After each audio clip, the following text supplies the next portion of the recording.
students, grades 3 through 5, a special welcome to you all. Are you all excited? As I was coming in, I saw some of the buses picking you all up, so I know we're in for a good treat today. Are you all ready, third graders? Yeah. Okay, that's right. You all have graduated up. I remember some of you last year on the other day because you were with the second graders, but now you all are really some big kids. So welcome to third grade literacy day. Hi, my name is Anthony Miller, and the poem I'll be reciting today is Be the Best of Whatever You Are by Douglas Malloch. If you can't be a pine on the top of the hill, be a shrub in the valley, but be the best little shrub by the side of the rill. Be a bush if you can't be a tree. If you can't be a bush, be a bit of the grass, some highway happier make. If you can't be a muskie, then just be a bass, but the liveliest bass in the lake. We can't all be captains. We've got to be crew. There's something for all of us here. There's big work to do, and there is lesser to do. And the task you must do is the near. If you can't be a highway, then just be a trail. If you can't be a sun, be a star. It isn't by size that you win or you fail. Be the best of whatever you are.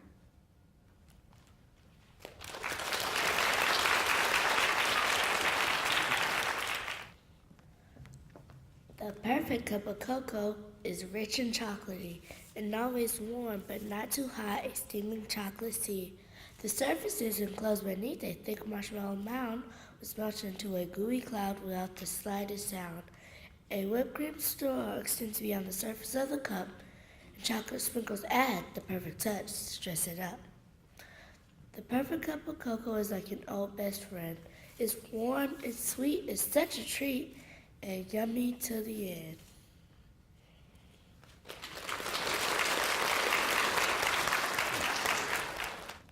Cats don't care what dogs think, they just look down and sort of wink. Perch themselves way up high, the dog barks and starts to cry. It's really not fair, those agile cats, hiding in places just like rats. The dog wants to play, join the fun, chase the cat, make it run, but cats care less, don't need to play fair, like to tease, don't have a care. Poor dog sits and wonders why, sly old cat naps with a sigh. Dog keeps guard waiting for a twitch, cat doesn't move, not even for an itch. The game goes on, cat unaware, the dog just pleads, please care.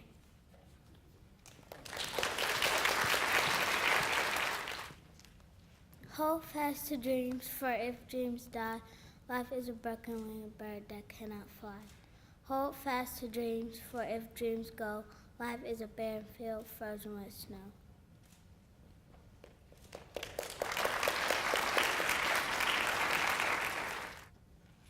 Hello, my name is Eric Vargas, and my poem is The Crocodile by Roald Dahl. No animal is half so vile as Crocky Walk the crocodile. On Saturdays, he likes to crunch 6 juicy children for his lunch, and he especially enjoys just 3 of each, 3 girls, 3 boys. He smears the boys to make them hot with mustard from the mustard pot. But mustard doesn't go with girls. It tastes so wrong with plaids and curls. With them, what goes extremely well is butterscotch and caramel. It's such a super marvelous treat when boys are hot and girls are sweet. At least that's Crocky's point of view. He ought to know. He's had a few. That's all for now. It's time for bed. Lie down and rest your sleepy head. Shh. Listen. Was that I hear? Go lumping softly up the stair. Go lock the door and fetch my gun. Go on, child. Hurry. Quickly. Run. No. Wait. Stop. Stand back. He's coming in. Oh, look. That greasy greenish skin. The shining teeth. The greedy smile. It's Crocky Walk the crocodile. Isabel met an enormous bear. Isabel didn't care. The bear was hungry. The bear was ravenous. The bear's big mouth was cruel and cavernous. The bear said, Isabel, glad to meet you. How do, Isabel? Now I'll eat you. Isabel didn't worry. Isabel didn't scream or scurry. She washed her hands and straightened her hair up, and then she quietly ate the bear up. Once in a night as black as pitch, Isabel met a wicked old witch. The witch's face is cross and wrinkled. The witch's gums or teeth were sprinkled. Ho, ho, Isabel, the old witch crowed, or turned her into an ugly toad. Isabel didn't worry. Isabel didn't scream or scurry. She showed no rage and showed no rancor, but she turned the witch into milk and drank her. Isabel met a hideous giant. Isabel continued self-reliant. The giant was hairy, the giant was horrid. He had one eye in the middle of his forehead. Good morning, Isabel, the giant said. I'll grind your bones to make my bread. Isabel didn't worry. Isabel didn't scream or scurry. She nibbled on the zybat that she always fed off, and when it was gone, she cut the giant's head off. Isabel met a troublesome doctor. He punched her, he poked till he really shocked her. The doctor's talk was of coughs and chills. The doctor's satchel bowls with pills. The doctor said unto Isabel, swallow this, it'll make you well. Isabel didn't worry. Isabel didn't scream or scurry. She took those pills from the pill concoctor, and Isabel calmly cured the doctor.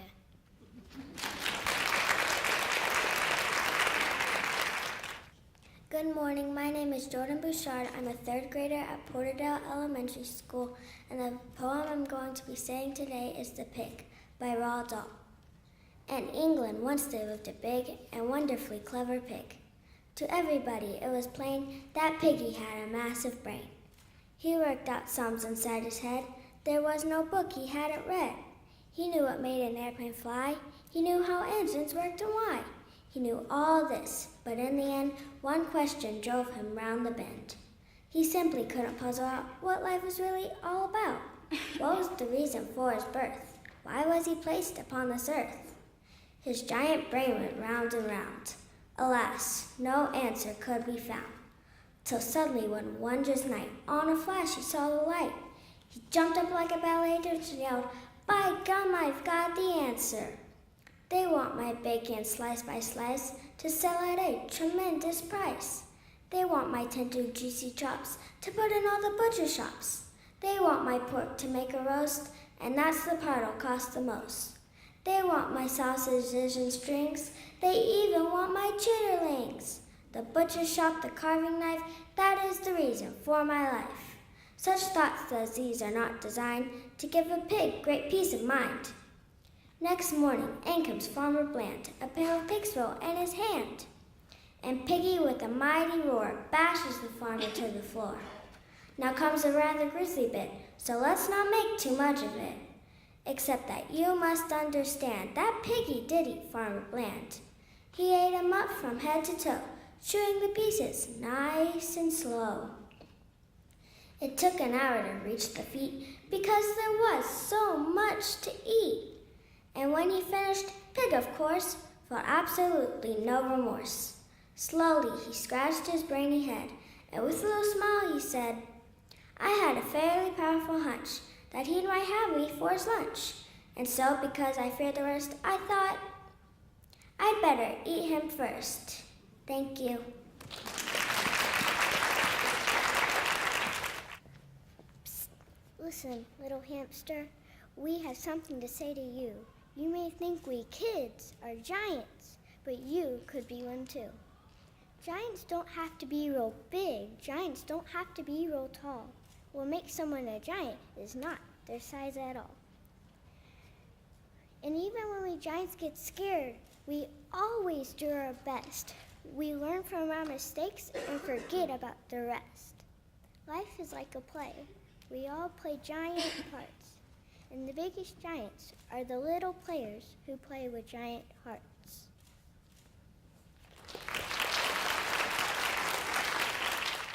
Hello, my name is Nadina Reed, and I will be reciting I Cannot Go to School Today by Shel Silverstein. I cannot go to school today, said little Peggy Ann McKay. I have the measles and the mumps, a gash, a rash, and purple bumps. My mouth is wet, my throat is dry. I'm going blind in my right eye. My tonsils are as big as rocks. I've counted 16 chicken pox. And there's one more. That's 17. Don't you think my face looks green? My leg is cut. My eyes are blue. It might be the instamatic flu. I cough and sneeze and gasp and choke. I'm sure my leg is broke. My hips hurt when I move my chin. My belly button's caving in. My back is wrenched. My ankles sprained. My appendix pains each time it rains. My toes are cold. My toes are numb. I have a sliver in my thumb. My neck is stiff, my voice is weak. I hardly whisper when I speak. My tongue is filling up my mouth. I think my hair is falling out. My elbows bent, my spine ain't straight. My temperature is 108. My brain is shrunk, I cannot hear. There's a hole inside of my ear. I have a hangnail, my heart is what? What's that you say? You say today is Saturday? Goodbye, I am going out to play.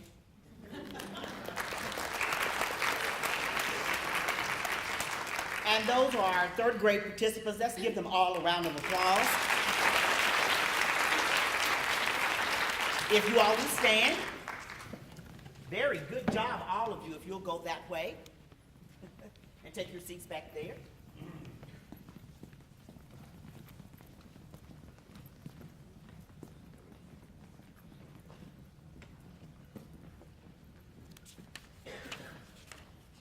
Our fourth grade participants are now coming to the stage.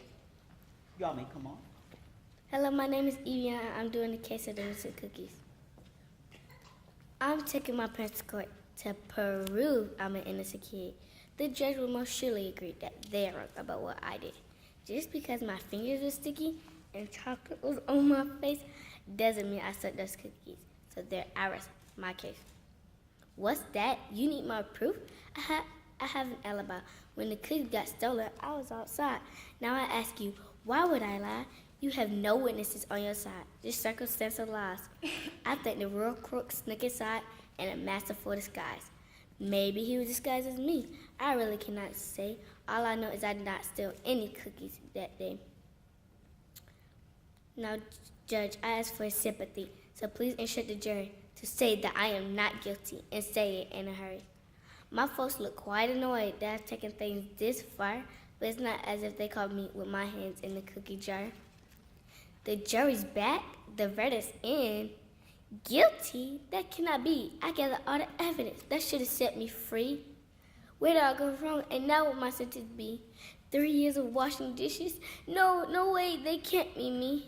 Next time I take my parents to court, that'll be in my youth, that what I'm saying is actually the truth.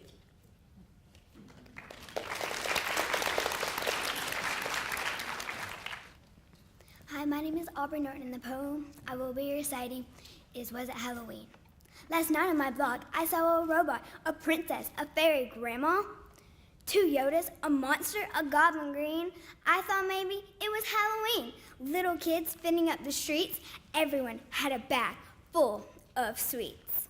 I heard them calling, trick or treat. I seen them stumbling on clown feet. I saw a sheep, or was it a ghost? I saw pumpkin heads, the most, the strangest neighbors I have ever seen. Maybe it was Halloween.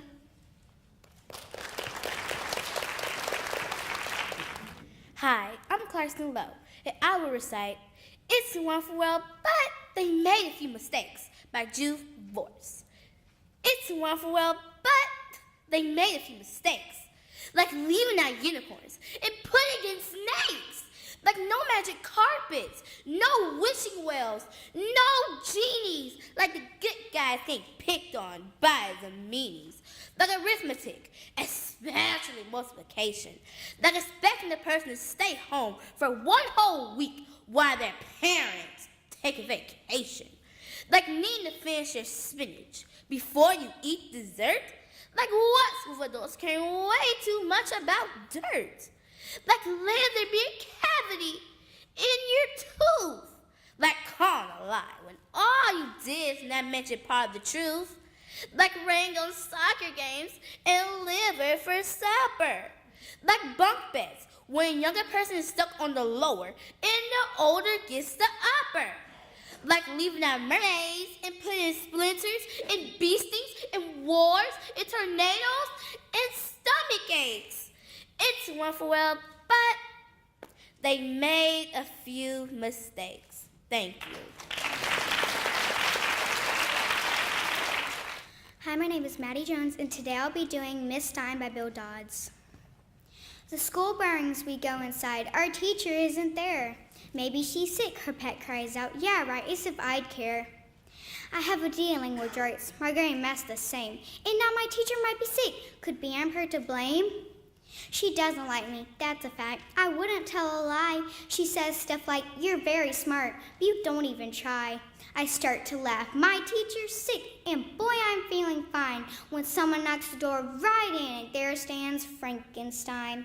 She's 6'8", her dress is black, she's wearing combat boots. I start to gasp. She growls and says, I'll be your substitute. The teacher's pet is whimpering. She doesn't stand a chance. The smirked stares, points, and faints. The bully wets his pants. Now,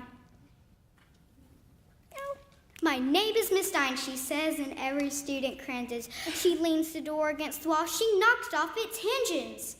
Now let's begin. You there, stand up. She looks me in the eye.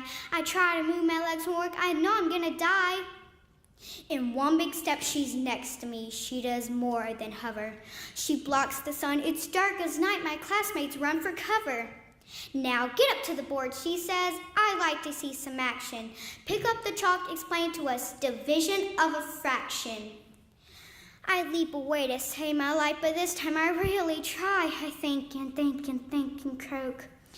Invert and multiply. Correct, she says. I breathe again and head back from my chair. You free, she shouts, and I stop cold and don't go anywhere. This all begins at 9 o'clock. I fight to stay alive. It seems less than a million years. The clock says 9:05. That's just 300 more seconds till my turn is through. She points to every one of us. Now you, now you, now you.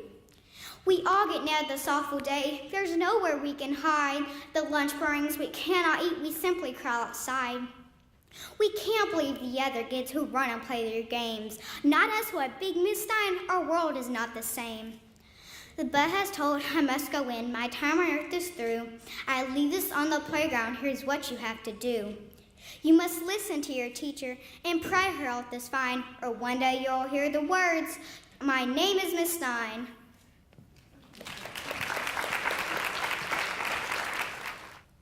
Sick by Shel Silverstein.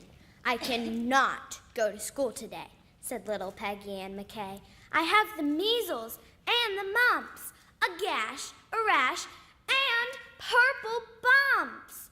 My mouth is wet. My throat is dry.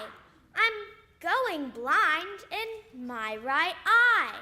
My tonsils are as big as rocks. I've counted 16 chicken pox.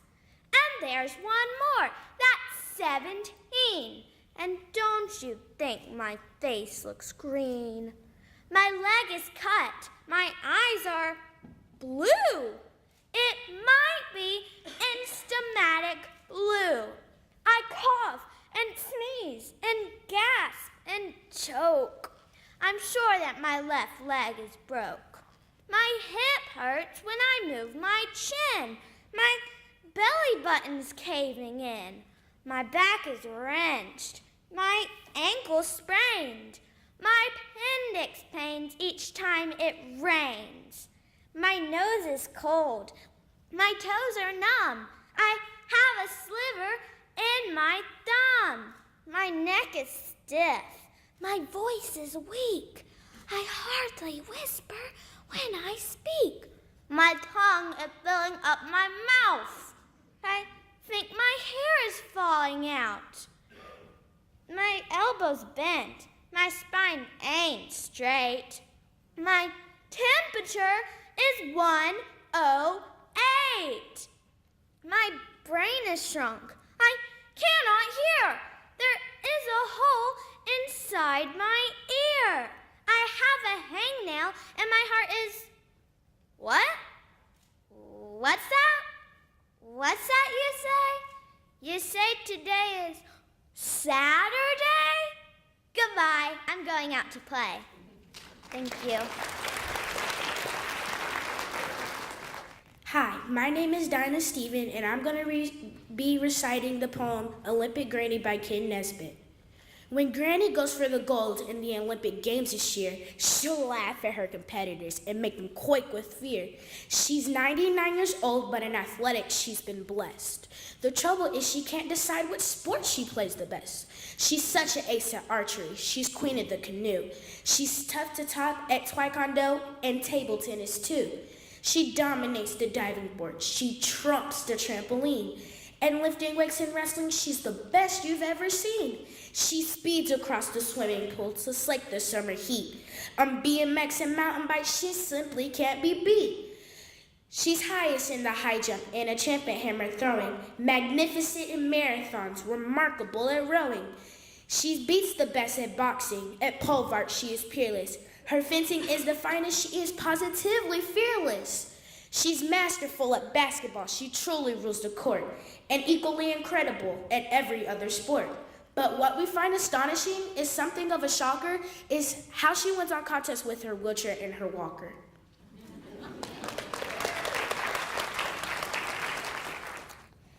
My name is Annalise Sams. I am from the 4th grade from Porterdale Elementary, and I'm going to be reciting Invictus by William Ernest Henley.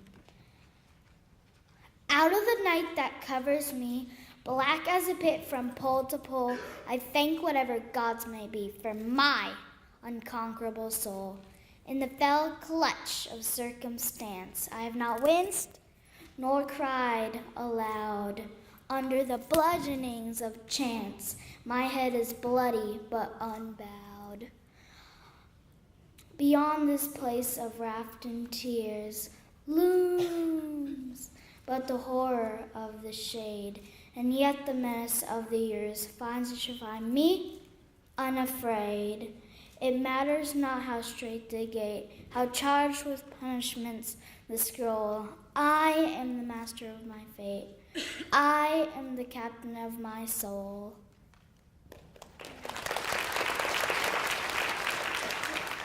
My name is Mi Angel Receres Flores. I'm in 4th grade from Rocky Plains Elementary School, and my poem is The Keepers of Dreams. When I grow up, I want to be a sailor sailing on the sea, or a teacher, or a singer, or a preacher, or a steeple bell ringer. You can be all those things Mom says to me. You can be anything that you want to be. Just follow your dreams wherever they lead, for life is a dream. Your dreams are the seeds. When you're young, you can dream of being anything. An athlete, a rock star, an athlete, a king. Whatever I wish for, no matter how it seems, I share with my mother, the keepers of dreams.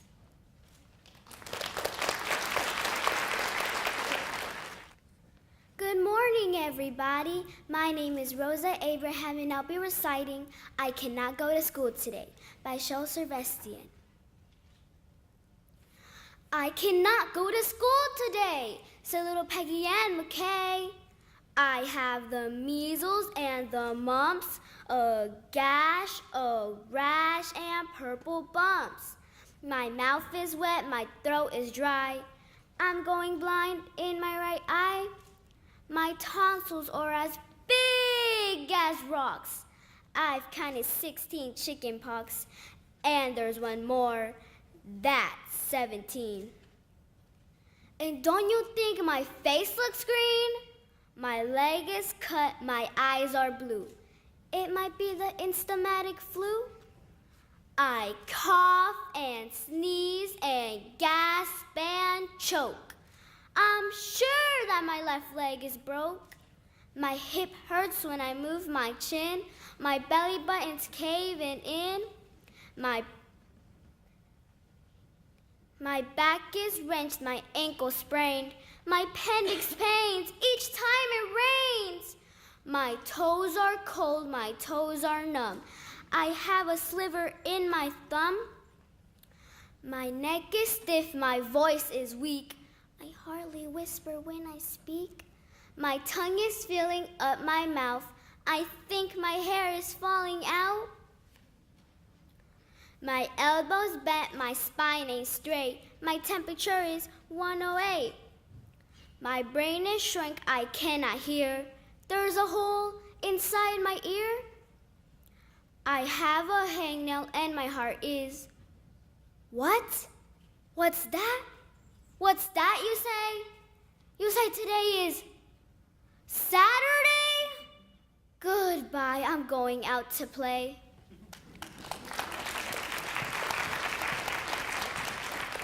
Thank you, Rosa, from West Newton Elementary School. And that concludes the fourth grade portion of our poetry recitation. Let's give them all a round of applause. So if you all will please stand, and if you all will go off the stage the way you can, you all did a fantastic job. Good luck to you all. You're welcome.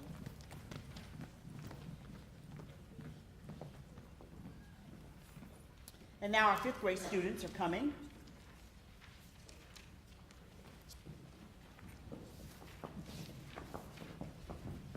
And they're going to be leaving us soon. Hello, my name is Lena Jackson. I attend Herd Mixon Elementary School, and the poem I will be reciting for you today is called King Hugo's Huge Ego by Chris Van Dunstan. Long ago, when people spoke with words like thou and thee, there lived a king named Hugo who was only 3'3". And though this mini monarch stood no higher than an elf, his ego was enormous. He thought highly of himself. Yes, Hugo was a cocky king, as boastful as can be. To him, no other person was as wonderful as he. He made his subjects bow to him whenever he was nigh. It pleased him to look down on them each time that he went by. And every Friday morning at precisely 10:30, his guards called all the people to the tower base. And then King Hugo cleared his throat and gave his captive congregation a lengthy talk he liked to call a speech of adoration. For hours the poor villagers endured the boring buzz of how mighty and magnificent King Hugo thought he was. One day, King Hugo climbed aboard his coach of gleaming gold to watch his peasants bow to him as down the road he rolled. But when he turned a corner by a field of amber hay, a maiden with a heavy load was blocking up the way. The heralds blew their trumpets and called out to the lass, "Step aside and bow your head, allow the king to pass." The girl, whose name was Tessa, said bluntly, "Go around." She didn't want to drop her load and bow down to the ground. The king began to rant and rave and spout and spit and sputter. "Roll on," he barked, and then they bumped poor Tessa to the gutter. She landed in a rivulet. Oh, what a muddy mess. But little did King Hugo know she was a sorceress, the kind with special powers like a wizard or a witch, so she cast a spell upon the king while mired in a ditch. "A pox on you, O cocky king, in robes of ruby red. Let's see if all your arrogance can fit inside your head." The next day, when the king awoke, he climbed down from his bed and gazed into his looking glass admiringly and said, "I do believe, dear Hugo, you're more handsome than last night." But when he put his crown back on, it felt a little tight. Then he donned his crimson robe, the one with ermine fringe. "How grand am I!" the king exclaimed, and felt a little twinge. His crown seemed even tighter now, yet Hugo didn't care. He hollered from his window to the people in the square, "Says who's the most majestic king? 'Tis I, you must admit." But when he pulled his head back in, it almost didn't fit.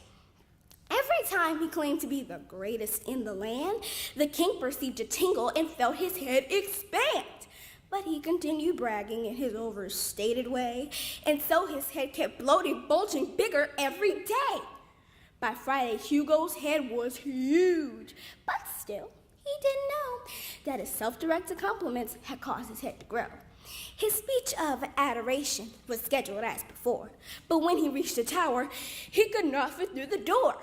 He marched across the courtyard to climb the open stair, then called his people to the wall and gave his speech from there. "Behold, my lowly subjects, and do not doubt thine eyes, for yea, my noble noggin has increased tenfold in size. I know not how this happened, but now there's even more of your absolutely fabulous King Hugo to adore." The more he talked, the more he grew, till suddenly a squall hit the king's gigantic head and pitched him off the wall. He floated freely through the air, then landed with a thud. He bopped and dipped and flipped and skipped and toppled through the mud. He tumbled topsy-turvy as he bounced along the lane and ended up by Tessa, who was busy stacking grain. King Hugo's head was spinning. He felt dizzy, dazed, and beat. But when he noticed Tessa, he yelled, "Get me to my feet." Tessa wandered over. "Unbelievable," she sighed. "Did you ever stop and wonder why your head is 10 feet wide? It's your ego. It's annoying. So I cast a little spell, and every pompous thing you said has caused your head to swell." "That's ludicrous, ridiculous, preposterous, insane. I'm humbler than anyone," the king snapped in disdain. "I'll prove it to you," she replied. "You've been this way for years." "Just listen," Tessa ordered, then grabbed and tweaked his ears. Suddenly, a blast of air exploded from his head, along with all the haughty things King Hugo's ever said. King Hugo's head deflated like a giant pink balloon, and when he heard what he said, he felt like a buffoon. Sheepishly, he said to her, "I do apologize," then gazed at Tessa with his big, sharp puppy eyes. Their glances met instantly. She felt her heart go zing. Could it be deep down inside she kind of liked the king? The king got up. He took her hand and bent down on his knee. He gazed at her with tenderness and spoke most humbly. "Your spell has opened up my eyes. I've been unkind and rude. Please stay with me and teach me how to change my attitude." What happened next was kismet, yet truly unforeseen. He became a better man, and she became a queen. They ruled the kingdom kindly in a fair and friendly way, and everyone lived happily forever and a day. The end. Hello, my poem is by Bruce Lansky and is titled "Turn Off the TV." My father gets quite mad at me. My mother gets upset every time they catch me watching our lovely television set. My father yells, "Turn that thing off." My mother says, "It's time to study." I'd rather watch my favorite TV show with one of my good buddies. So I sneak down after homework and I turn the set on low. But whenever she sees me watching it, my mother yells out, "No!" My father says, "If you don't turn that thing off, I'll hang it from a tree." I really doubt he'll do that, 'cause he watches it more than me. He watches it on weekends, weekdays, evenings too. While munching on chips and pretzels, the living room looks like a zoo. So if he ever got the nerve to really hang it from a tree, he'd spend a lot of time hanging up there, watching it with little old me. Thank you. Hello, my name is Janice Yao, and I'll be reciting these eyes. These eyes, they take me to the ocean depths, eyes that sing, eyes that cry, bright flowers, ever deep wounds, eyes that live, eyes that have died. A gentle blue, your eyes cry out to me. Your sly glance cradles me along the edge of the forgotten path that leads to a path of flowers untrampled. You are shadowless, a cool orchid. Your sly glance cradles me. But within these eyes, the flames of feverish sin, calling me your altar of passion, burning, smoldering, a temple of sin. Eyes that burn, that poison, that consume, furious, firelight and darning. These tear-filled eyes, horrid, melancholic, staring across the dark abyss, like a leaf tossed around by the incessant autumn wind. You know the path, tear-filled eyes, horrid, melancholic, and now dreaming with the melancholic haze. As lovely as a tepid summer's night, your love-laden eyes call out, unseen, alone. You walk, you seek an embrace along the dark corridor, your loving eyes lost within a melancholic haze. And you, of fire without an end, eyes that love, eyes that have died, come out to the deepest recesses of my soul and shed but one tear. Eyes that love, eyes that have died.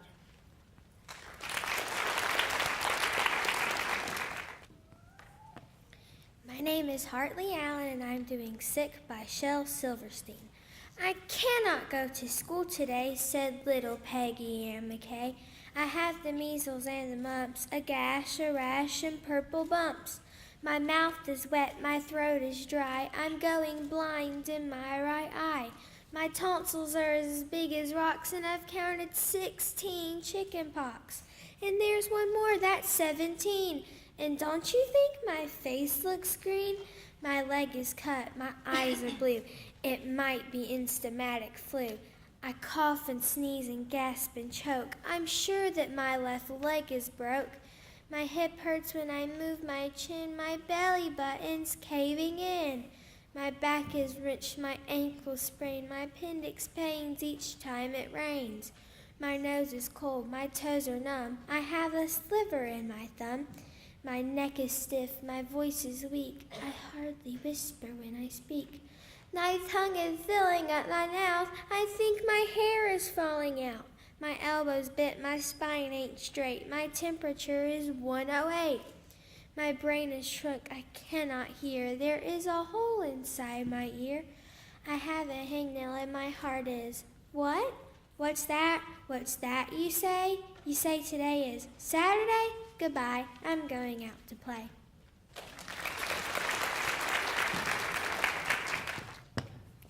Good morning, my name is Lenora Saros, and I am a 5th grader from Porterdale Elementary School, and I am going to be reciting the poem Good Morning, Dear Students by Ken Nesbitt. Good morning, dear students, the principal said. Please put down your pencils and go back to bed. Today we'll spend the day playing outside, then take the whole school on a carnival ride. We'll be learning to eat candy while watching TV, listen to records, and swing from a tree. We'll also be learning to draw on the walls, to scream in the classrooms, and run in the halls. So bring in your skateboards, your scooters, your bikes. It's time to be different and do what you like. The teachers are going to give you a rest. No need to study. There won't be a test. And if you prefer for a bit of a change, feel free to go wild and act really strange. Go put on a clown suit and dye your hair green, or copy your face on the Xerox machine. Tomorrow is back to the regular grind. Today, just go crazy. We don't really mind. So tear up your homework, we'll give you an A. Oh wait, just kidding. It's April Fool's Day. Hi, my name's Kiara Sims, and I'll be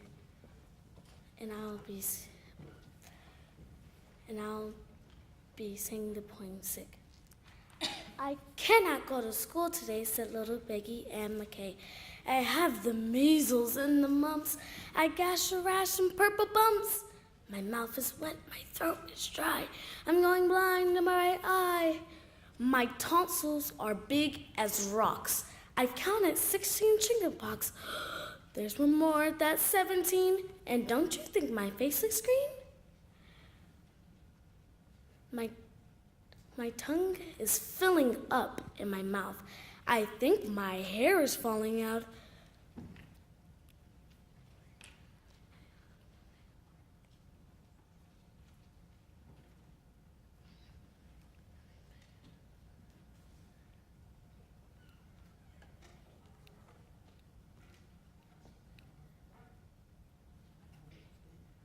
My shoulders bent, my elbows straight. My shoulders bent, my elbows bent, my spine ain't straight. My temperature's 108, and I have a hangnail. Wait.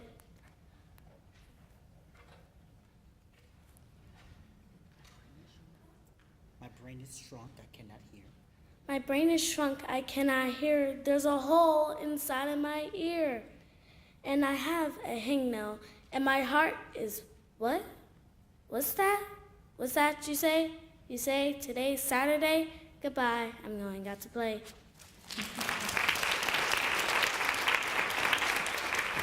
Hello, my name is Danielle Watson, and I'll be presenting Don't Quit by an unknown author. When things go wrong, as they sometimes will, when the road you're treading on seems all uphill, when the funds are low and the debts are high, and you want to smile but you have to sigh, when care is pressing you down a bit, rest if must, but don't you quit. Life is queer with its twists and turns, as every one of us sometimes learns, and many failure turns about when he might have won had he stuck it out. Don't give up though the pace seems slow. You may succeed with another blow. Often the goal is nearer than it seems to a faint and a faltering man. Often strugglers give up when he might have captured the victor's cup, and he learned too late when the night slipped down how close he was to the golden crown. Success is failure turned inside out, as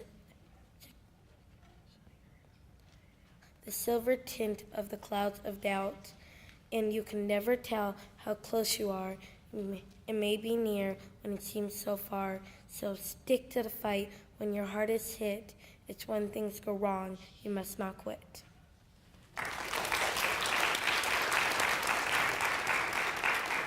Thank you, Danielle, from West Newton Elementary School. And this concludes the 5th grade portion of the poetry recitation. Let's give them all a round of applause. And as I said earlier, they're going to be leaving us at the end of this school year, so we want to go ahead and congratulate you all now for having a good rest of the school year, and we know you all are going to go on to the 6th grade, so congratulations to you for that. Y'all, you're welcome.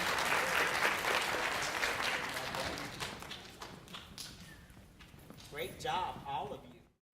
The drama portion of the plays, now not drama, now not real drama, but for this part of the competition, and we're beginning with East Newton Elementary School. The title of their poem is Miss Nelson is Missing, so if you all will come onto the stage. There's students who are participating are Aubrey Day, Meredith Dowdy, Isabella Falls, John Rhett Foster, Ava Middlebrooks, Ansley Payne, and Gabriel Rangel's name was inadvertently left off of the program, but he's a member of the cast as well. The kids in room 207 were misbehaving again for Miss Nelson. They were the worst behaved class in school. Class, now settle down. But they would not behave. Ha ha. Hey, look at this funny face. Haha, look, I can touch my tongue to my nose. They were even rude during story time. Once upon a time, there were 3 Do we have to do work? I don't want to. Well, I think something will have to be done about this. The next morning, Miss Nelson did not come to school. Wow, now we can really act up. Yeah, let's be just terrible. Not so fast. A woman in an ugly black dress stood before them. I'm your new teacher, Miss Viola Swan. Where's Miss Nelson? Never mind that. Open those books. Miss Nelson's kids did as they were told. Miss Viola Swamp was a real witch. She meant business. She put them to work and gave them lots of homework. We'll have no story hour today. Keep your mouth shut and be perfectly still. And if you misbehave, you'll be sorry. Days went by and there was no sign of Miss Nelson. The kids were really missing her. After all, she was pretty nice. I miss Miss Nelson. Kids tried to figure out what happened to her. They thought they'd be stuck with Miss Viola Swamp forever. Then one day... Hello, children. Did you miss me? We certainly did. Where were you? That's my little secret. How about story time? Oh, yes. Miss Nelson noticed that no one was being rude or silly during story time. What brought about this lovely change? That's our little secret.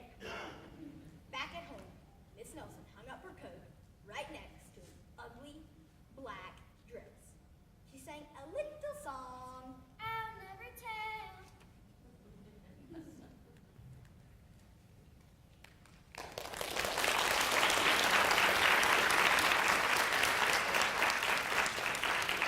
The next school is Fairview Elementary School.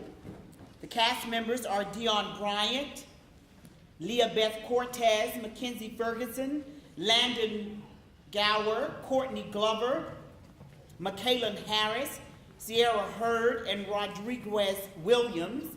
And the title of their presentation is The Amazing Laundry Hamper, based on a tale from the Brothers Grimm. Now presenting The Amazing Luncheon Hamper, based on a tale from the Brothers Grimm. In this modern adaptation of an old fairy tale, a brother and sister learn that their actions have consequences.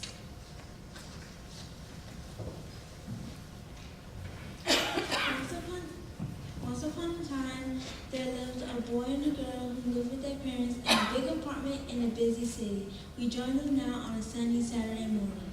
Mom, can we go to the parking lot box today? Sure, just as soon as I'm clean. Can't that way. I want to go have some fun today. It feels so good to have it clean, organized. Let's get started. We'll have time to fun later on. That is right, and go clean your room.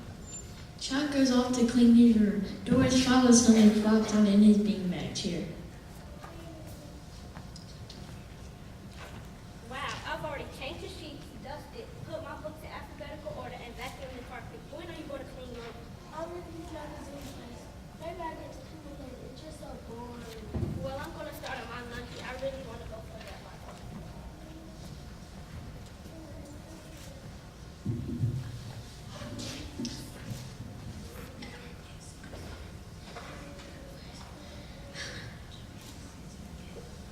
As Chuck reaches into the clothes hamper, he feels a tug on his arm. Suddenly, he is pulled into the clothes hamper. He falls deeper and deeper until he falls out onto the country lane. Chuck walks until he comes to a small boutique. He goes inside where he sees a tiny old woman dressed in fancy clothes. Welcome to Mrs. Douglas' beautiful boutique. If you stay here and help me, you'll get the Lord that you deserve. Oh, I love this thing. Put me to work. Cleaning, dusting, washing windows, I'll do it all. On the first day, Chuck arranged toys, books, and stuffed animals in fancy displays. He washed the windows until they sparkled.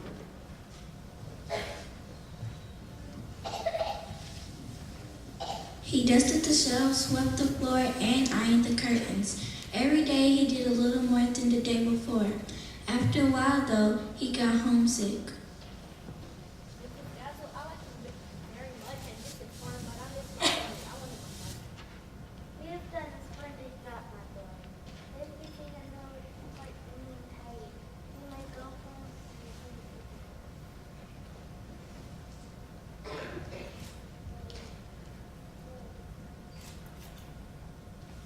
Moments later, Chuck was on the road again. The wind blew clumps of dirt onto his back skin and onto his clothes. Suddenly, he was standing in his room next to the luncheon hamper. What happened? Where were you? You come here $7 back to school a bit too. What? Where? How long have I been gone?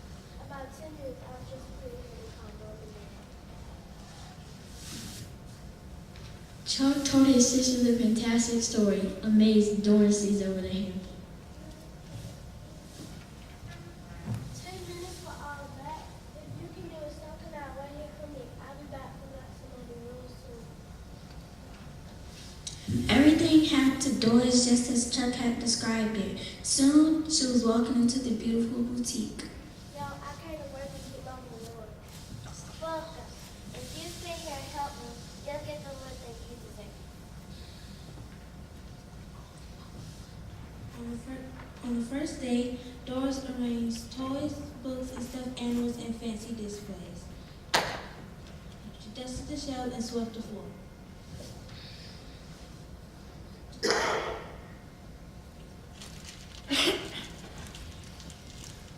The next day, she swept the floor, but she didn't dust. Each day after that, she did a little more than the day before. After a while, though, she stopped working and went to go talk to Mrs. Dazzle.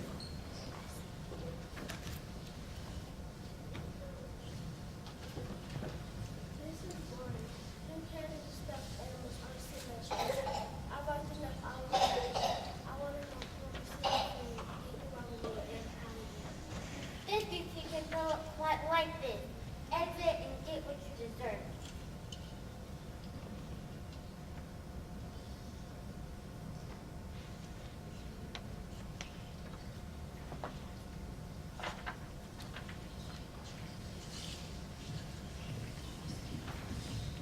Moments later, Doris was on the road again.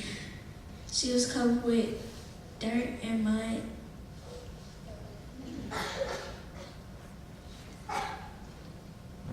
Soon she was standing in her room. Where were you? You come when you're in mud. Yep. Wow, where the silver dollars were? Where my brother did the junkie mud off me?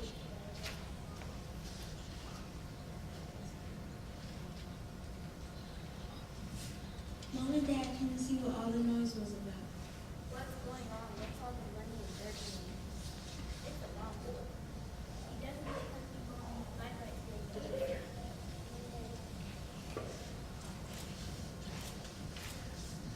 Doris rushed to the bathroom and jumped in the shower.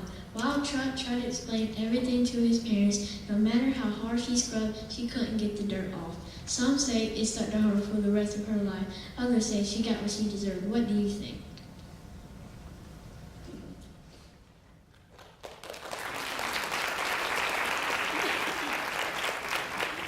Our next school is Livingston Elementary School. They will be presenting the students will be presenting a drama presentation entitled Amelia Bedelia. The students who are participating are Francisco Alvarado, Camden Hicks, Anijah Johnson, Victor Kirkland, and Kaylee Williamson.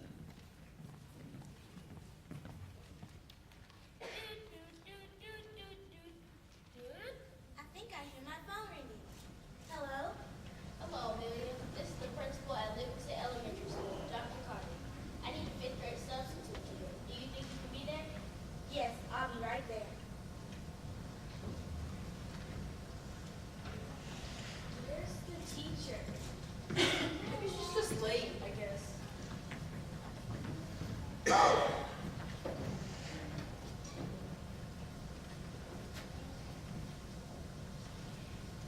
Good morning, Mr. Carlos. Good morning, Dr. Carter.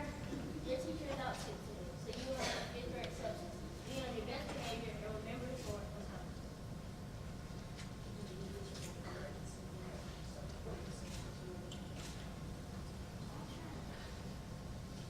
Good morning. Good morning. It looks like we have a lot to do today. First thing, check attendance. Call the roll. Why do I need to do that? I guess it's a sign of the times. If I call the roll, will it answer? Probably not.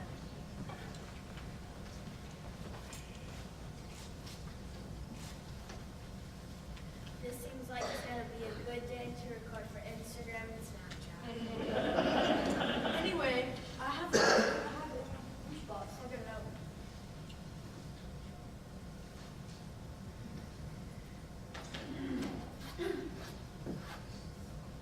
It's pretty stale.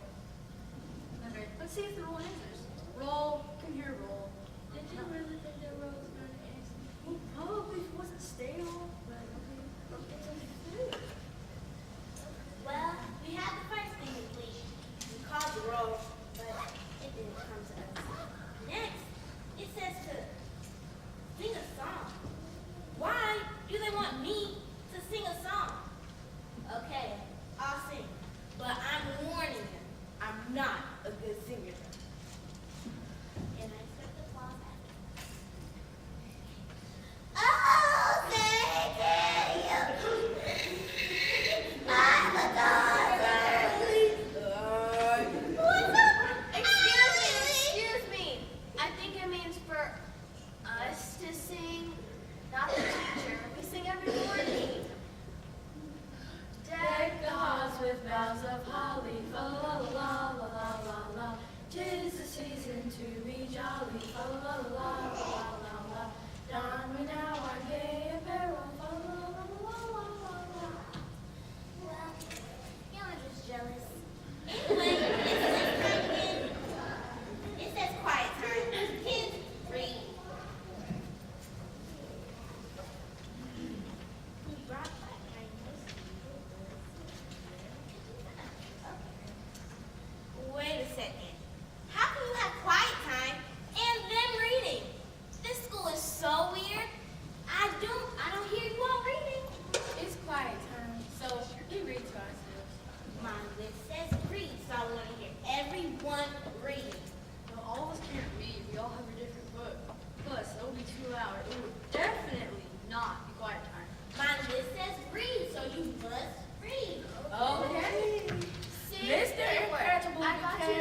Okay, we get extra recess. Extra recess, hallelujah. I might as well jump in too. Okay, don't be that. No, cheating. No.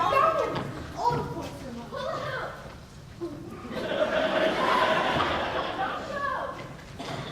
Go. I did this.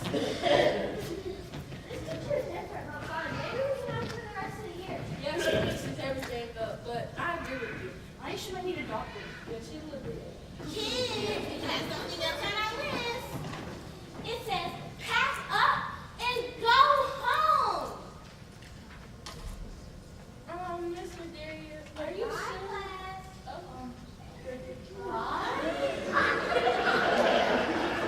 Isn't that time to leave? We haven't even heard the afternoon announcements. Well, I can't wait to tell my parents about this day and our strange stuff. Wonder if she has all of her certifications. Wonder if they did a background check. Yep, an interesting day. Our substitute left. So I guess that means we can leave too. We get to leave? Oh, that's early Friday. You better leave. Oh, I forgot the phone. Oh, get it. Go get it. Is it recording? It did it. Yeah, it recorded for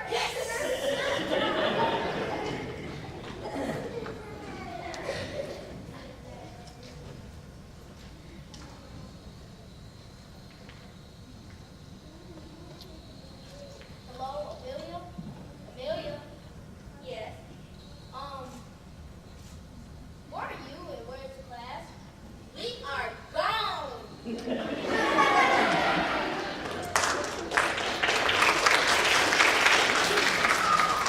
Well, class left, the substitute is gone.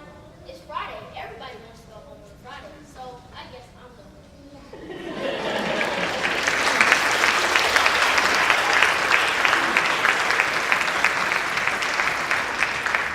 Thank you, Livingston Elementary School. Amelia Bedelia. Our next group of performers will be from Porterdale Elementary School. The participants are Celeste Felix, Kiara Flowers, Mackenzie Hardwick, Brandon Perez, and Quayshawn Tanner. They will be performing a play entitled The Frog Prince Continued.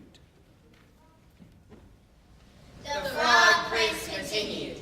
The princess kissed the frog. He turned into a prince, and they lived happily ever after. Well, let's just say they live in short and they lived for a long time. Okay, so they weren't so happy. In fact, they were miserable. Stop sticking your tongue out like that. How come you never want to go down to the pond anymore? The prince and the princess were so unhappy. They didn't know what to do. I would prefer that you not hop around the furniture. And it might be nice if you got out of the castle once in a while to slay a dragon or a giant or whatever. The prince didn't feel like going out to sleep anything. He just felt like running away.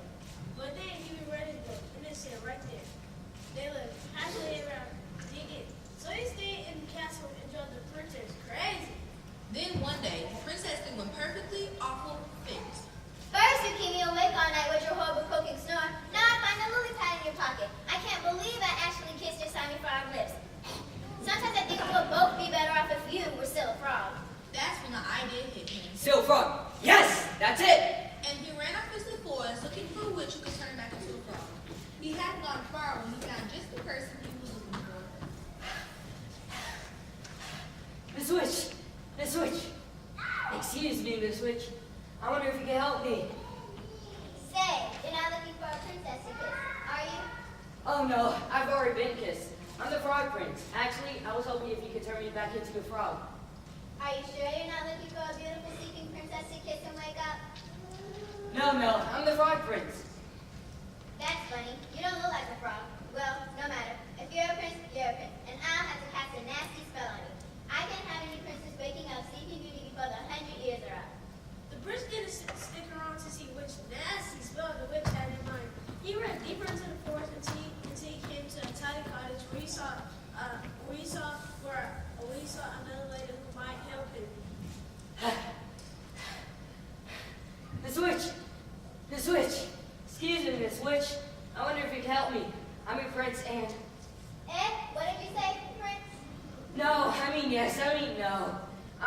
looking for Sleeping Beauty. But yes, I'm the Frog Prince.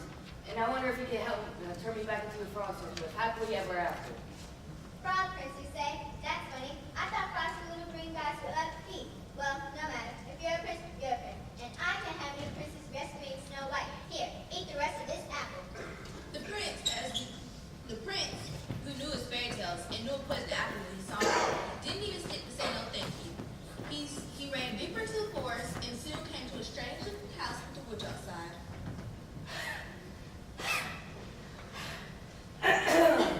Miss Witch! Miss Witch! Excuse me, Miss Witch. I wonder if you can help me. I'm a frog. If you're a frog, I'm the king of France. I'm not a frog. I'm the Frog Prince. And I need someone to turn me back into a frog so we live happily ever after. Can you do it? Well, of course, dearie. Come right in. Maybe I can fit you in for lunch. The prince stopped with a slightly heavy steps. Something about this house seemed very familiar. He broke off a corner of the windowsill and tasted gingerbread. I hope you don't mind my asking, Miss Witch, but do you happen to know any children of the name of Hansel and Gretel? Why, yes, Prince Darling, I do. I'm expecting them for dinner. Prince had said what he said before doing his fairy tales. For as fast as he could deeper into the forest, Sonia was completely lost. He saw someone staying next to a tree. He walked up to her, hoping she wasn't a witch, for he had quite his fill of witches.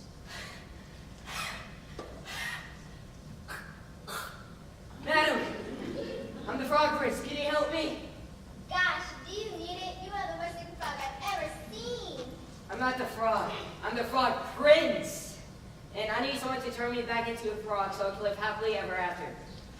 Well, I'm on my way to see a girl in the village about going to a ball, but I suppose I could give it a try. I've never done frogs before, you know? And with that, the fairy godmother waved her magic wand Dippity boppity boo. and turned the prince into a beautiful carriage. The prince couldn't believe his right luck. The sun went down, the forest got spookier, and the prince became more and more frightened. Oh, what an idiot I've been. I could be sitting at home with a princess, living happily ever after. But instead, I'm stuck here in the middle of this stupid forest, turned into a stupid carriage. I'll just probably rot and fall apart and live unhappily ever after. The prince thought these terrible, funny kinds of thoughts had a few words off of his tail. So far away in the wood, the clock struck midnight. Bong! The carriage instantly turned back to the prince's self and ran by the light of the moon until he was safe inside his own castle.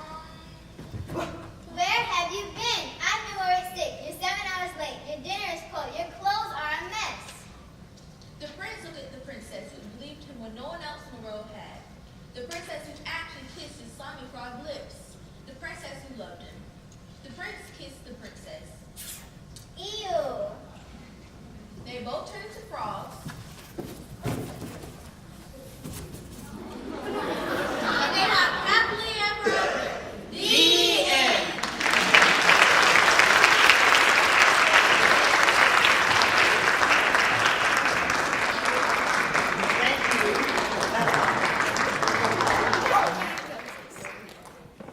Our next school is Rocky Plains Elementary School, and the students from Rocky Plains will be presenting a rendition of BFG.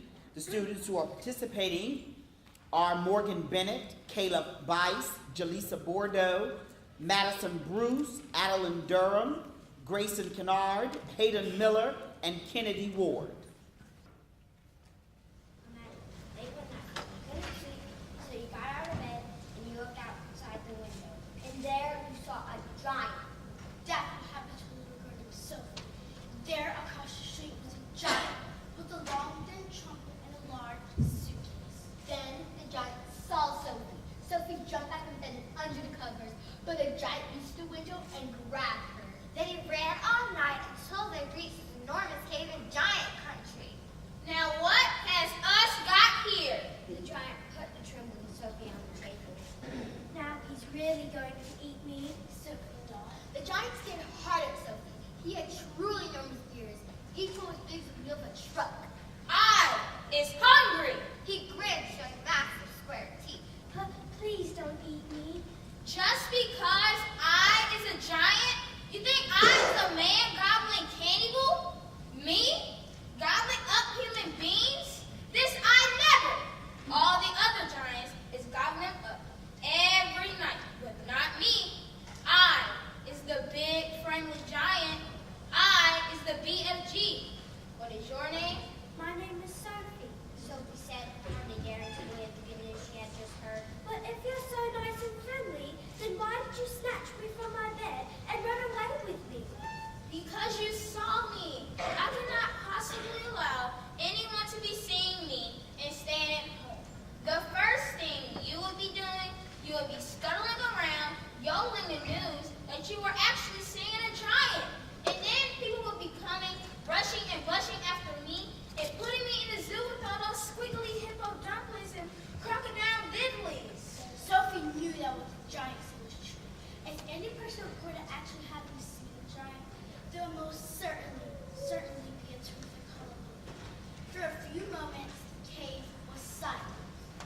scuttling away, those dreams into the bedrooms of sleeping children.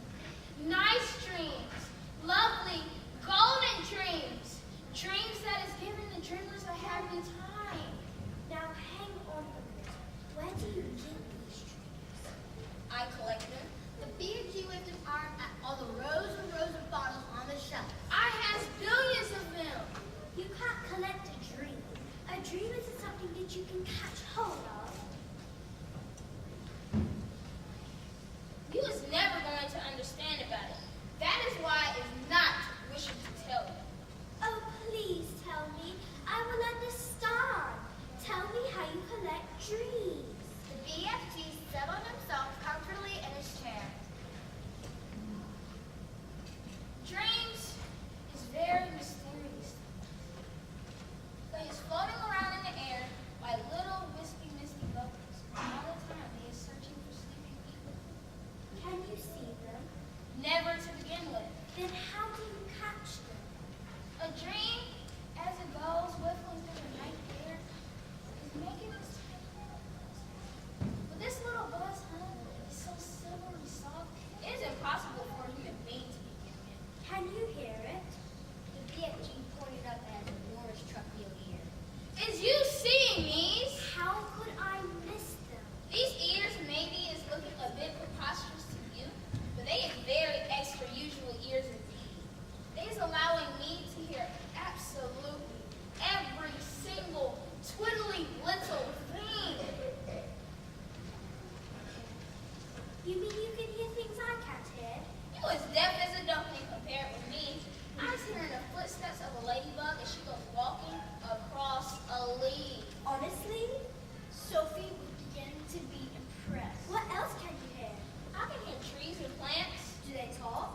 They is not exactly talking. They is making noises. For instance, if I come along and I pick a lovely flower, if I is twisting the stem off the flower till it breaks, then the plant is screaming. I can hear it screaming very clearly. How awful! It is the same with the trees as with the flowers. If I is chopping an axe through the big trunk of a tree, I is hearing a terrible sound coming from inside the heart of the tree. What sort of sound? A soft moaning sound. It is like the sound an old man is making a piece of deep pain. Is that really true? You think I am Swiss fiddling you? It's rather hard to believe. Then I is stopping right here. I is not wishing to be called a fibster. Oh no, I'm not calling you anything. I do believe you. I do really. Please go on. The BFG regarded her dream with his huge eyes.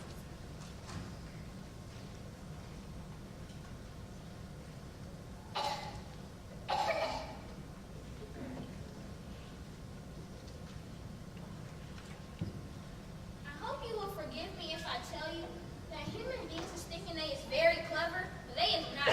They is nearly all of them not munchers and squeak tips. I beg your pardon. The matter with human beings is that they is absolutely refusing to believe in anything unless they is seeing it right in front of their own schnozzles. She had offended him. She could see that. Please forgive me and go on. Tell me how you catch the dreams. The BFG gave her a long, hard stare. Then he said, The same way you was catching butterflies with a net. He reached out and picked up a paw, and it was about 30 feet long, and it had a net on it. Here is the dream catcher. Every morning I is going after stitching new dreams to put in my body. the BFG put down the pole. Then he picked up Sophie off the table and stood her on the palm of his huge hands. He carried her towards the shelves.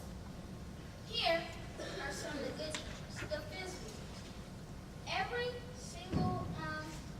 single thing has a special label on it so I can find it in a hurry. Would you hold me closer so I can read them? Sophie started to read the labels. I is written a card that runs on toothpaste.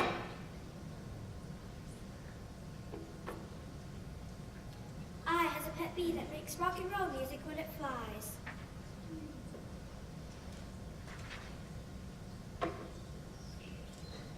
I is able to make the electric lights go on and off just by wishing it. I is able to jump out of any high window and float down safely. I like that dream. Of course you like it. It's a fizz wizard, it's a ring beller, it's a wopsy. These would be giving a little toddler a very happy night when I was blowing it in.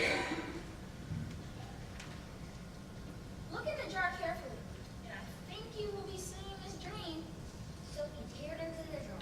There, sure enough, she saw the faint translucent outline of something about the size of a pencil. It had just a touch of color in it, a pale sea green, soft and shimmering, very beautiful.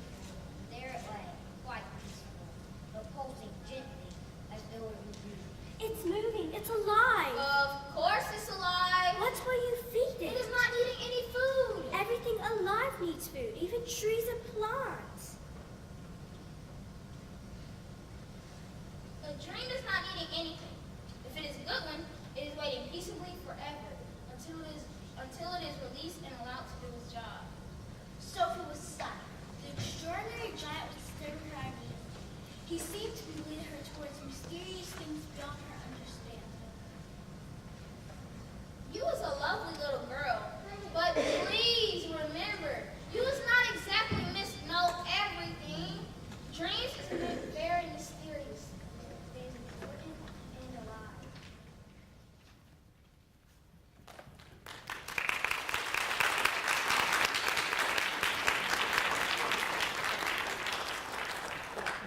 Well, it's now time for the awards presentation. Third grade poetry. Anthony Miller from, Herd Mixon Elementary School. And you're gonna get tired, so if you wanna hold your applause till the very end, you may do that. Samaria Bolton from Livingston Elementary School.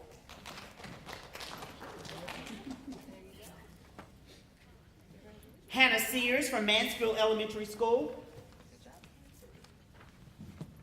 Summer O'Neill from Middle Ridge Elementary School. Eric Vargas from the Newton County Theme School. Allie McCullough from Oak Hill Elementary School. I love that energy, Allie. Jordan Bouchard from Porterdale Elementary School. Juniper Cole from Rocky Plains Elementary School.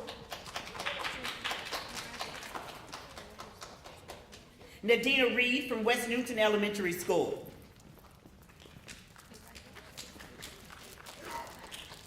Our runner-up, and Ms. Davis, are you going to get individual now? Okay. Eric Vargas is our runner-up.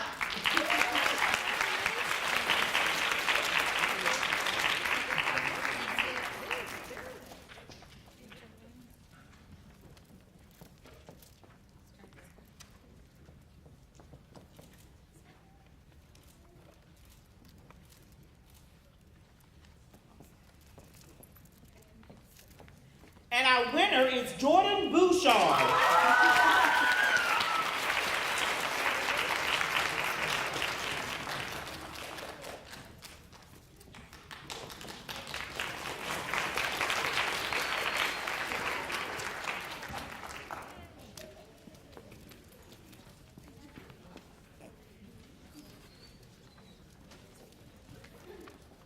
Okay, third graders, thank you. If you will go back to your seats. Good job, everybody. Good job. Congratulations.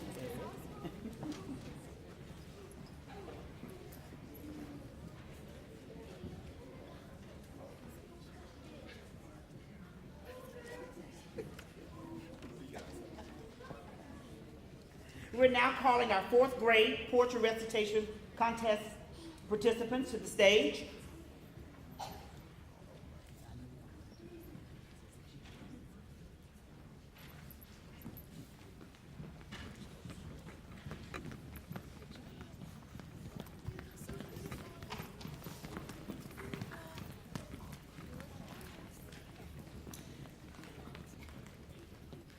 I'm going to try it again, Ivyana. Ivyana Juarez Olin. She is from Fairview Elementary School. Aubrey Norton from Herd Mixon Elementary School. Parkson Lowe from Livingston Elementary School. Madeline Jones from Mansfield Elementary School. Blythe Edgar from the Newton County Theme School.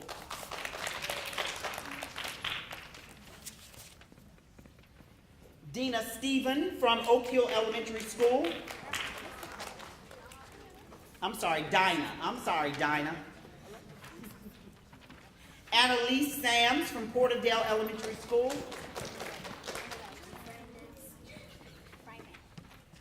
Meandro Roselius Flores from Rocky Plains Elementary School.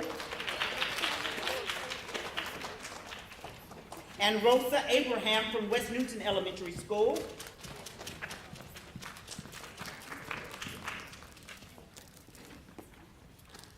Our runner-up is Blythe Edgar.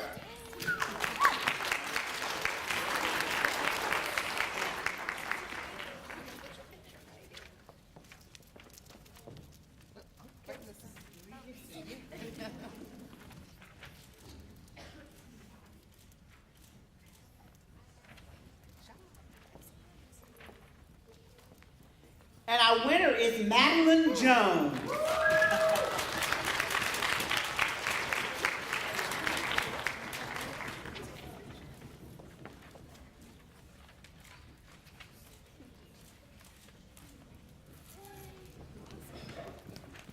Thank you, fourth grade students. You may exit the stage. Very good job.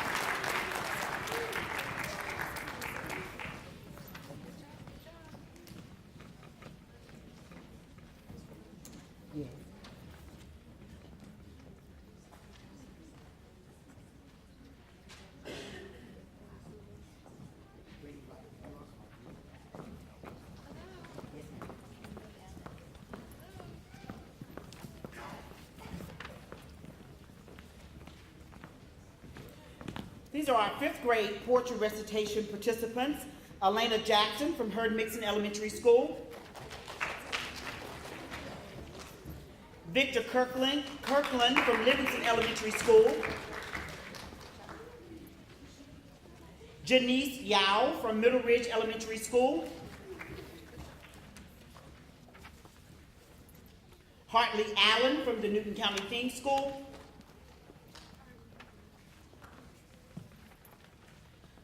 Lenore Sorrows from Porterdale Elementary School.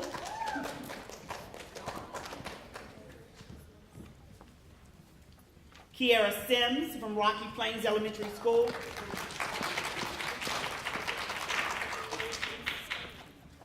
And Danielle Watson from West Newton Elementary School.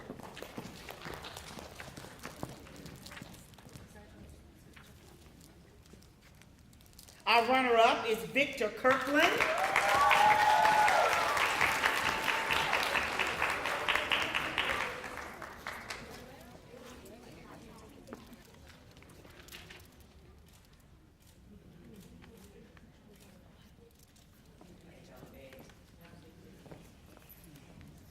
And our winner is Elena Jackson.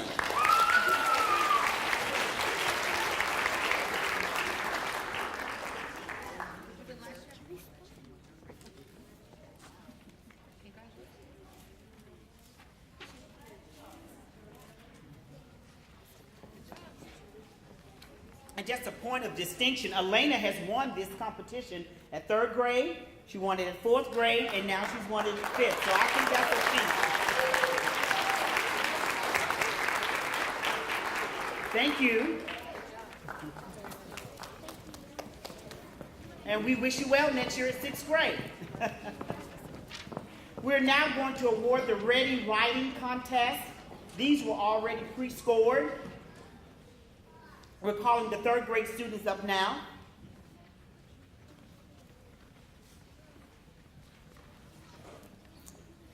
Mason Brown from East Newton Elementary School.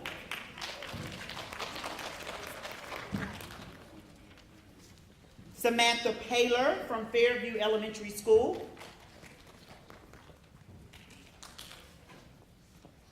Austin Denman from Mansfield Elementary School. On Home from Middle Ridge Elementary School. Ann, oh, I'm sorry, Ann. Alexis Anderson from the Newton County Theme School.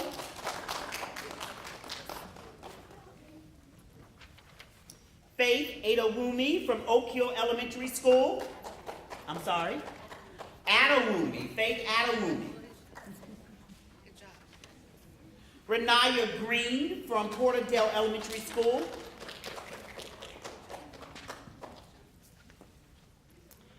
Jimmy Thomas from Rocky Plains Elementary School.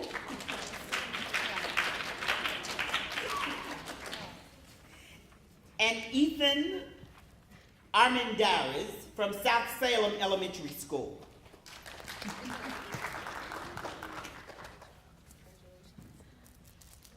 Our runner-up is Austin Demon from Mansfield Elementary School.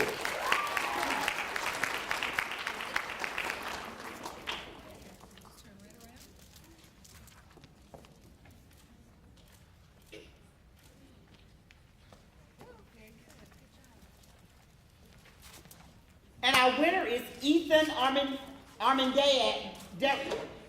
Ethan from South Salem Elementary School. I'm sorry, Ethan. I didn't get a chance to practice that. No, we're going to get a picture, Ethan.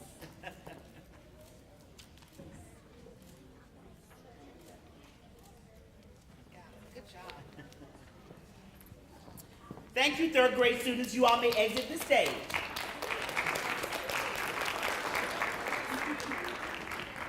Good job. Keep writing.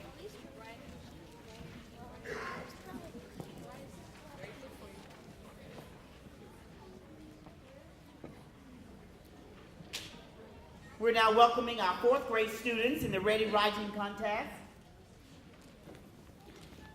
Ava Middlebrooks from East Newton Elementary School.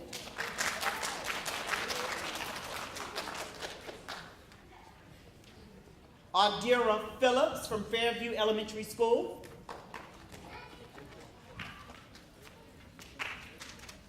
Sanaya Grimes from Livingston Elementary School.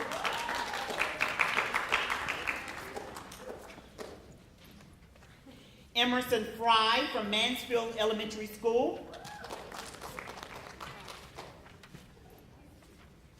Bailey Stover from the Newton County Theme School.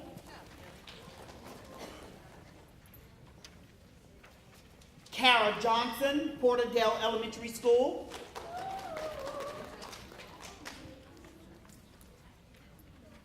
And Jackson Allred from Rocky Plains Elementary School. Our runner-up is Bailey Stover from the Newton County Theme School.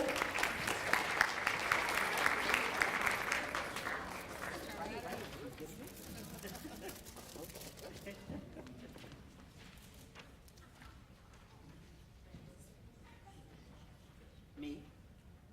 Her?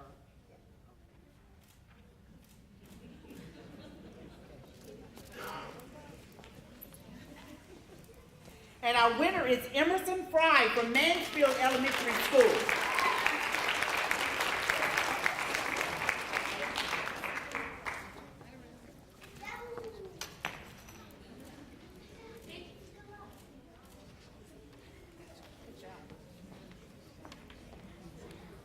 Thank you, fourth grade students. You may exit the stage.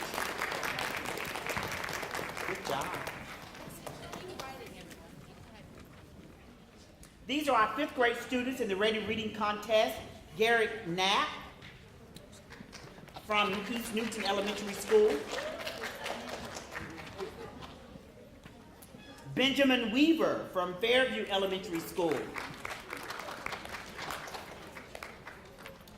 Graham Raines from Herd Mixon Elementary School. The next student is participating in another event, but we want to recognize her. Anyway, her name is Taja Jade Small. She's from Livingston Elementary School.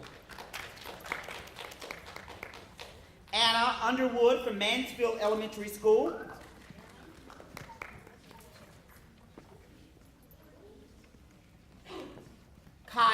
and Kyle, you're gonna have to help me with your last name. How do you say that? Doki. Doki, Kyle Doki from Newton County Theme School. Anna Lee Parker from Oak Hill Elementary School.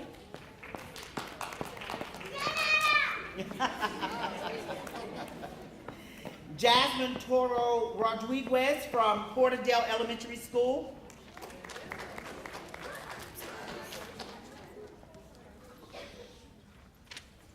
Lauren Jones from Rocky Plains Elementary School.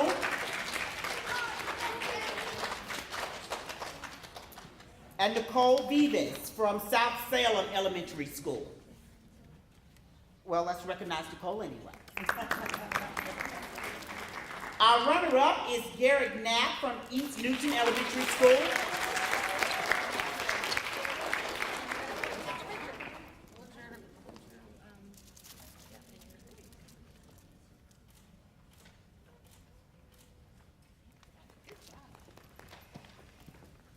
And our winner is Anna Lee Parker from Oak Hill Elementary School.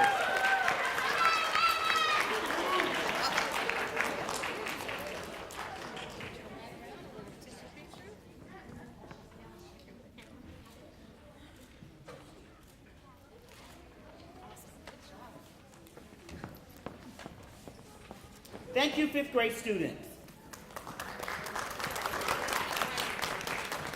We're now going to award the students who participated in the drama contest, and all 5 schools will come up. Aubrey Day from East Newton. All of these students are East Newton, and the title of their play was Miss Nelson is Missing.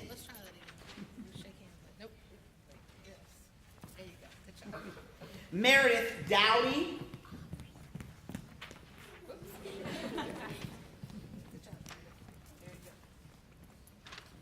Isabella Falls.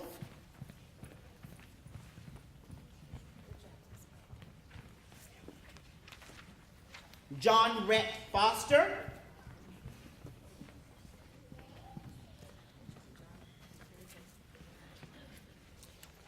Ava Middlebrooks.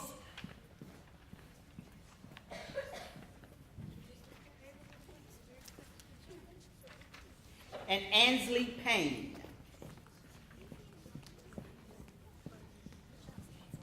That was East Newton Elementary School. Fairview Elementary School, Dion Bryant.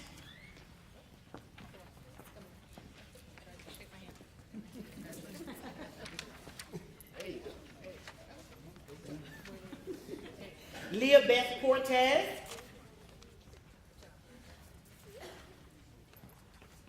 Mackenzie Ferguson.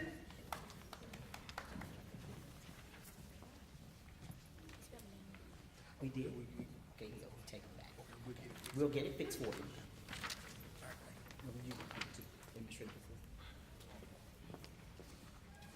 Landon Goer.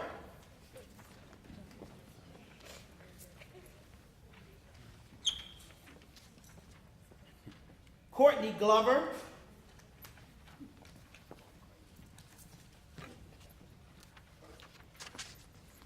McKaylin Harris.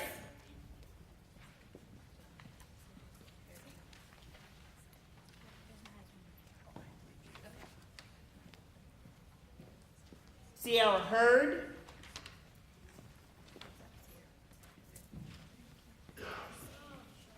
Rodriguez Williams.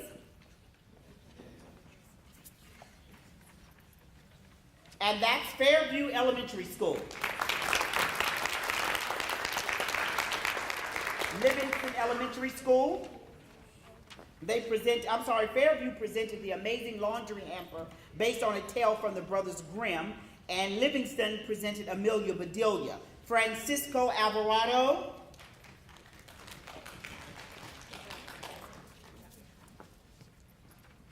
Camden Hicks.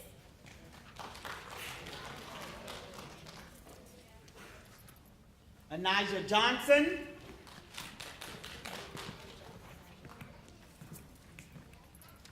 Victor Kirkland.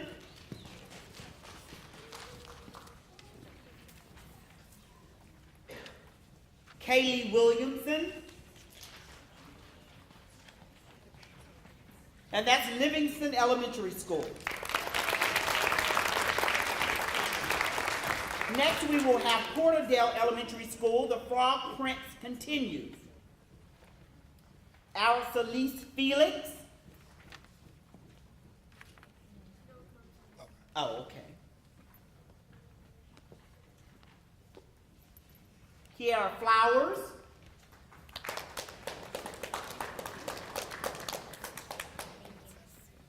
Mackenzie Hardwick.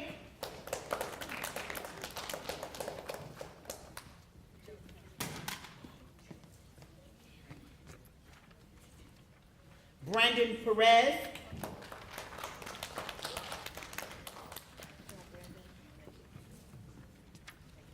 And Quayshawn Tanner.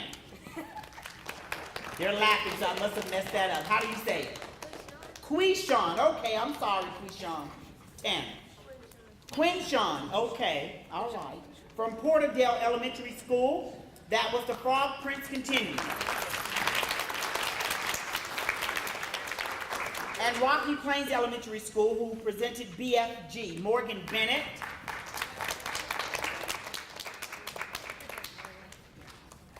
Caleb Bice.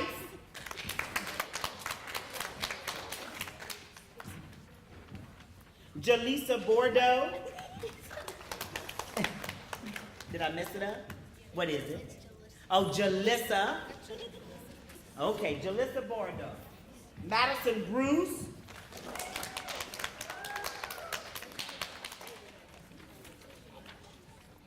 Adeline Durham.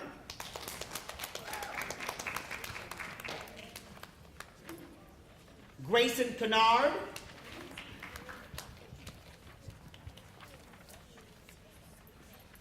Hayden Miller.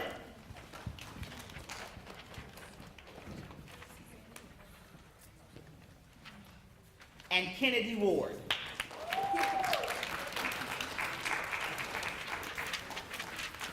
Now for the runner-up, there is a ribbon. We just got to order it. So we will send it to the school, but we still want them the group to come forward so to get the group picture for the runner-up. And the runner-up is Livingston Elementary School.